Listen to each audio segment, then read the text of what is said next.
ബലാത്സംഗ കേസിൽ മുൻകൂർ ജാമ്യാപേക്ഷ തള്ളിയതോടെ നടൻ സിദ്ദിഖ് അന്വേഷണ സംഘത്തിന് മുന്നിൽ കീഴടങ്ങാൻ സാധ്യത.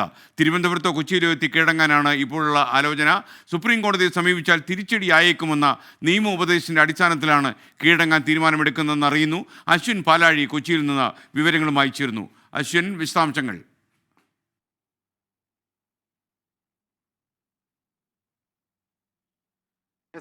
ഒടുവിൽ മറ്റു മാർഗങ്ങളില്ലാതെ സിദ്ദിഖ് അന്വേഷണ സംഘത്തിന് മുന്നിൽ കീഴടങ്ങുമെന്നുള്ള വിവരങ്ങളാണ് പുറത്തു വരുന്നത്. കാരണം സിദ്ദിഖ് തൻ്റെ അഭിഭാഷകനുമായി തൻ്റെ മകനെ വിട്ട് മണിക്കൂറുകളോളം ഇന്ന് സംസാരിച്ചിരുന്നു. പല നിയമവശങ്ങളും അദ്ദേഹവുമായി അഡ്വക്കേറ്റ് രാമൻ പിള്ളയുമായി അദ്ദേഹം സംസാരിക്കുകയും ചെയ്തു. എന്തായാലും ഇത്രത്തോളം രൂക്ഷമായ വിമർശനം ഉൾക്കൊള്ളിച്ചുകൊണ്ട് ഹൈക്കോടതിയിൽ നിന്നൊരു വിധിപ്പകർപ്പ് വന്നതിനു ശേഷമാണ് വിശദമായ ചർച്ചയിലേക്ക് കാര്യങ്ങൾ കടന്നത്. ആ വിധിപ്പകർപ്പിൻ്റെ അടിസ്ഥാനത്തിൽ മുൻകൂർ ജാമ്യവുമായി അല്ലെങ്കിൽ അപ്പീലുമായി സുപ്രീം കോടതിയിലേക്ക് പോയാൽ രൂക്ഷമായ വിമർശനം സുപ്രീം കോടതിയിൽ നിന്ന് നേരിടേണ്ടി വരും, ഒരു തിരിച്ചടി സുപ്രീം കോടതിയിൽ നിന്ന് കൂടി നേരിടേണ്ടി വരും എന്നുള്ളൊരു വിലയിരുത്തലിലേക്ക് അഭിഭാഷക സംഘം എത്തി എന്നുള്ളതാണ് നമ്മൾ മനസ്സിലാക്കുന്നത്. അതുകൊണ്ട് തന്നെ തുടർ നീക്കങ്ങൾ എങ്ങനെ വേണമെന്നുള്ള കാര്യത്തിൽ ഇപ്പോഴും ഒരു ആശങ്ക തുടരുകയാണ്. സുപ്രീം കോടതിയിലേക്ക് പോകുന്ന കാര്യത്തിൽ അനിശ്ചിതത്വമുണ്ട്. അതുകൊണ്ട് തന്നെ നിയമവശങ്ങൾ പരിശോധിച്ച് അന്വേഷണ സംഘത്തിന് മുന്നിൽ ഹാജരാകാൻ അല്ലെങ്കിൽ കീഴടങ്ങാനുള്ള ആലോചനകൾ തന്നെയാണ് തകൃതിയായി നടക്കുന്നത്. നമ്മളിപ്പോൾ ഉള്ളത് കൊച്ചിയിലെ സ്പെഷ്യൽ ഇൻവെസ്റ്റിഗേഷൻ ടീമിൻ്റെ ആസ്ഥാനത്താണ്.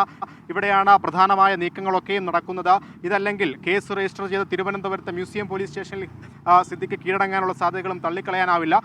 പ്രത്യേക അന്വേഷണ സംഘത്തിൻ്റെ പ്രതിനിധികളുമായി സംസാരിക്കുമ്പോഴും അവരും ആ സാധ്യത തള്ളിക്കളയുന്നില്ല എന്നുള്ളതാണ് ഏറ്റവും പ്രധാനപ്പെട്ട കാര്യം. എവിടെയാണ് സിദ്ദിഖ് എന്നടക്കമുള്ള കാര്യങ്ങളിൽ ഇപ്പോഴും ഒരു അവ്യക്തത തുടരുകയാണ്.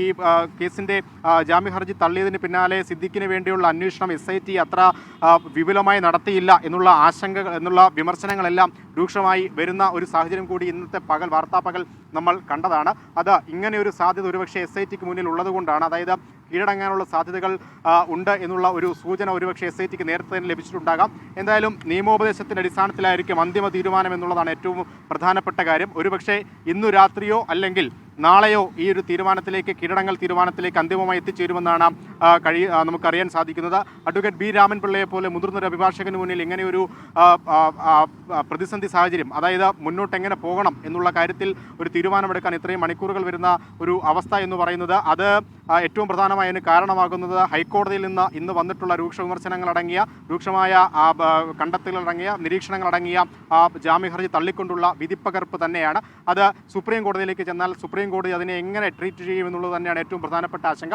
അതുകൊണ്ട് തന്നെയാണ് കീഴടങ്ങലല്ലാതെ മറ്റൊരു മാർഗമില്ല എന്നുള്ള ഒരു തീരുമാനത്തിലേക്ക് അഭിഭാഷകരും ഒപ്പം സിദ്ദിഖും എത്താനുള്ള സാഹചര്യം എത്തിയിരിക്കുന്നത്. എന്തായാലും കീഴടങ്ങൽ എവിടെയാണ്, എപ്പോഴാണ് കീഴടങ്ങൽ, ആ കീഴടങ്ങലിലേക്ക് തന്നെ പോകുമോ അതോ സുപ്രീം കോടതിയിലേക്ക് രണ്ടും കൽപ്പിച്ച് നീങ്ങാനാണോ അവരുടെ തീരുമാനം എന്നതിലാണ് ഈ ഒരു വ്യക്തത വരേണ്ടത്. താങ്ക് യു അശ്വിൻ പാലാഴി. ഇനി നമുക്കൊരു ചെറിയ ഇടവേള പോകണം. ഇടവേള കഴിഞ്ഞു വരുമ്പോൾ മറ്റു പ്രധാനപ്പെട്ട ചില വാർത്തകളിലേക്ക് നമ്മൾ കടക്കും. Prime time ഇടവേളയിലേക്ക്.